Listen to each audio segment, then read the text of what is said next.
మరికొన్ని నిమిషాల్లో జపాన్ అంతం కాబోతుందా? జపాన్లో భారీగా భూకంపం వచ్చింది.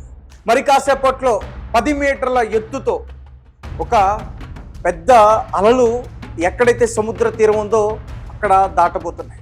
దాని ప్రభావం సుమారు 300 కిలోమీటర్ల వరకు కూడా వెళ్ళే అవకాశం ఉంటుంది. తాజాగా జపాన్లో సంభవించిన రెక్టర్ స్కేల్ 7.5 ఈ భూకంప తీవ్రత ఏదైతే ఉందో అది జపాన్ని చాలా భయపడతాం. ఎస్, జపాన్కి ఇది కొత్త ఏం కాదు. ఇంతకుముందు కూడా 2011 మార్చ్ ఆ టైంలో కూడా రెక్టర్ స్కేల్ 9.0 అంతగా కూడా నమోదైంది. అప్పుడు చాలా మంది చనిపోయారు. సుమారుగా 22,000 మంది ప్రాణాలు విడిచారు. భారీ బిల్డింగ్స్ అన్ని కూడా ధ్వంసమయ్యాయి. అలాగే కరెంట్ లేదు వాళ్ళకి. ఏదైతే పవర్ ప్లాంట్స్ ఉంటాయో అవన్నీ కూడా పూర్తిగా డ్యామేజ్ అయ్యాయి. ఇక రోడ్స్, రైల్వే ట్రాక్స్, అలాగే బ్రిడ్జెస్ ఇవన్నీ కూడా పూర్తి స్థాయిలో ధ్వంసమయ్యాయి. అయితే అప్పుడు ఎటువంటి రోజులు చూస్తుందో జపాన్ ఇప్పుడు మళ్ళీ అవే రోజులు చూడబోతుందా? అలాంటిది ఏదో జరగబోతుందా? అసలు దీని అంతటికీ కారణం ఏంటి? క్లియర్గా ఒకసారి విజువల్స్ చూడొచ్చు. Tectonic plates. సో ఈ టెక్టానిక్ ప్లేట్స్ అంటే ఒక రాళ్ళు లాంటిది అనుకోవచ్చు. 2 రాళ్ళు ఒకదానికొకటి ఢీ కొడితే అక్కడ మధ్యలో ఫైర్ ఎలా వస్తుందో, అక్కడ ఎటువంటిది పవర్ అనేది జనరేట్ అవుతుందో, అలాగే సముద్రంలో కూడా ఈ టెక్టానిక్ ప్లేట్స్ కదలడం వల్ల అక్కడ భూకంపం సంభవిస్తుంది. ఇప్పుడు జపాన్లో ఏదైతే వచ్చిందో ఈ ఆఫ్టర్ షాక్, సో ఇది సముద్ర ఉపరితలం పై నుంచి కిందకి సముద్రం లోతులోకి 10 కిలోమీటర్ల లోతులో ఈ భూకంపం సంభవించింది. ఇది ఇలా రావడం వల్ల ఫస్ట్గా ఆ జపాన్ అంతా కూడా ఆ భూమి కంపిస్తుంది. అలా కంపించడం వల్ల పెద్ద పెద్ద బిల్డింగ్స్ అన్ని కూడా మన కళ్ళ ముందే ఊగుతున్నట్టు కనిపిస్తాయి. వాటితో పాటు కూడా మనం కూడా ఊగుతాం. మన పక్కన ఏదైనా బరువైన వస్తువులు ఉన్నా కానీ, లేకపోతే ఏదైనా పెద్ద బిల్డింగ్స్లో ఉన్నా కానీ అవి కూలిపోవటం, లేదంటే పక్కన ఉన్న బరువైన వస్తువులు మన మీద పడటం, ఇలా చాలా రకాలుగా ప్రమాదానికి గురయ్యి చాలా మంది ప్రాణాలు విడుస్తూ ఉంటారు.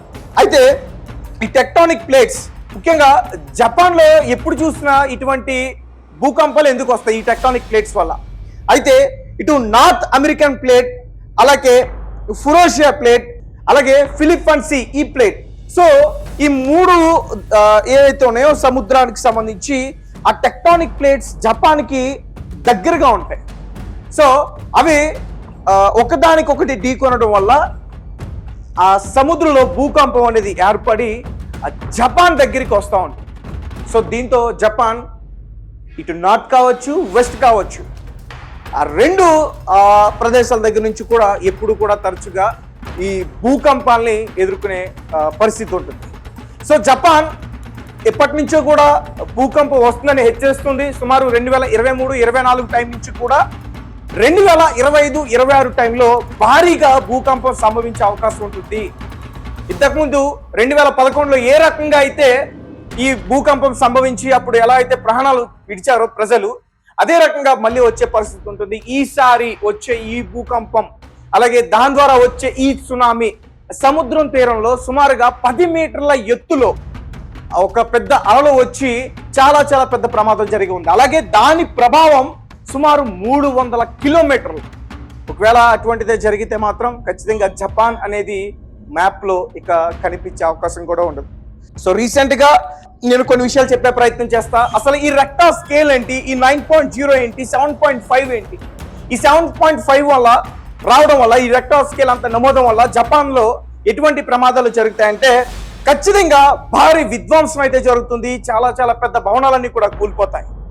అలాగే ఈ రెక్టర్ స్కేల్స్ జపాన్లో ఎలా నమోదవుతాయండి? ఇక్కడ మన భారత్ కావచ్చు, మన పక్కన ఉన్న దేశాల్లో కావచ్చు, అక్కడ కూడా భూకంపాలు సంభవిస్తాయి.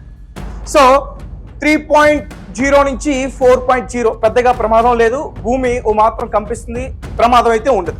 అలాగే 5.0 నుంచి 5.9, సో ఒక్క మోస్తరు డ్యామేజ్ అయితే జరుగుతుంది. చిన్న చిన్న భవనాలు అటువంటివి అయితే కూలిపోతాయి. అలాగే 6.0 నుంచి 6.9 ఖచ్చితంగా భారీగా డ్యామేజ్ అవుతుంది. ప్రజలు చనిపోరు కానీ కొన్ని భవనాలు అయితే మాత్రం డ్యామేజ్కి గురయ్యే అవకాశం ఉంటుంది. అలాగే ఈ 7.0, 7.9, సో ఇది చాలా చాలా పెద్ద ప్రమాదం. భారీ భూకంపాలు వస్తాయి, భారీ అలలు పెద్ద ఎత్తున వచ్చి సునామీ లాంటిది వస్తూ ఉంటుంది. అలాగే 8.8+ అంటే ఆ భూమి ఏదైతే ఉందో సముద్రంలో మునిగిపోతుంది. ఇలాంటిది జపాన్లో 2011లో వచ్చింది. బట్ జపాన్ దాని నుంచి సేఫ్గానే బయటపడింది చెప్పాలి. అసలు ఆ టైంలో అయితే మాత్రం అసలు జపాన్ అనేది మ్యాప్లో కనిపించకుండా పోతుందేమో అనుకున్నారు, కానీ అలా జరగలేదు. కానీ చాలా చాలా పెద్ద ప్రమాదాలకి గురైంది జపాన్. సుమారుగా 22,000 మంది ప్రాణాలు విడిచారు. వాళ్ళు ఎంత కష్టపడి భారీగా నిర్మించుకున్న బ్రిడ్జెస్ కావచ్చు, బిల్డింగ్స్ కావచ్చు, రైల్వే ట్రాక్స్ కావచ్చు, రోడ్స్ కావచ్చు, ఇవన్నీ కూడా పూర్తి స్థాయిలో ధ్వంసమయ్యాయి. బట్ జపాన్ తమ దేశంతో పాటు తమ టెక్నాలజీని కూడా చాలా డెవలప్ చేసుకుంటుంది. ముఖ్యంగా ఈ భూకంప హెచ్చరికలు ఏవైతే ఉన్నాయో, ఎమర్జెన్సీ వార్నింగ్స్ ప్రజలకు ఇవ్వడం కానీ, తద్వారా కాపాడాలని సేవ్ చేసేందుకు కానీ ముందే టెక్నాలజీని డెవలప్ చేసుకుంది జపాన్. సో తాజాగా ఇప్పుడు ఏదైతే ఈ భూకంపం సుమారు అంటే ఆల్రెడీ వచ్చింది 7.5గా అక్కడ రెక్టర్ స్కేల్ నమోదైంది. కానీ ఇప్పుడు జపాన్ ఏం హెచ్చరిస్తుందంటే వాళ్ళ ప్రజలకి, ముఖ్యంగా వాళ్ళ ప్రభుత్వం ఏమి హెచ్చరిస్తుందంటే రాబోయే వారం రోజుల్లో భారీ ఎత్తున సుమారు 10 నుంచి 15 మీటర్ల వరకు కూడా భారీ ఎత్తున అలలు వచ్చే అవకాశం ఉంటుంది. దాని తర్వాత సముద్ర తీరం కూడా దాటే అవకాశం ఉంటుంది. సో దీంతో ఖచ్చితంగా చాలా పెద్ద ప్రమాదం జరిగే అవకాశం ఉంటుంది. సో ఇది రీసెంట్గా జపాన్లో వచ్చిన సునామీ హెచ్చరికలు, అలాగే భూకంప ఏదైతే వచ్చిందని చెప్పారో రెక్టర్ స్కేల్ 7.5గా నమోదైంది, దానికి సంబంధించిన ఇన్ఫర్మేషన్.